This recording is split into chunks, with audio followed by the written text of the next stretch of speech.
పురాణాల ప్రకారం తులసీదేవి విష్ణుమూర్తి కంటే మునుపు ఒక రాక్షసుడిని వివాహం చేసుకుంది. పూర్వజన్మలో తులసి కాలనేమి అనే రాక్షసుడికి కుమార్తెగా జన్మించింది. ఆ జన్మలో ఆమె పేరు బృంద.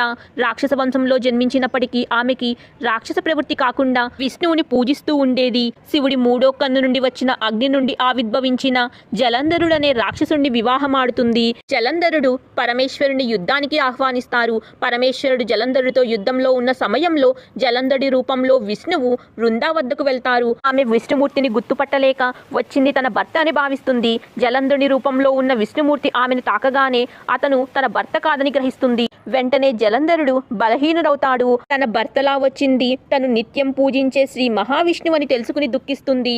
తన పతివ్రత నిష్టను భంగం చేసినందుకు శ్రీ మహావిష్ణువుని రాయిగా మారమని శపిస్తుంది. విష్ణువు వెంటనే గండకీ నది వద్ద సాలగ్రామ శిలగా మారుతారు. శాపాన్ని వెనక్కి తీసుకోవటం కోసం బృంద ఆ సాలగ్రామాన్ని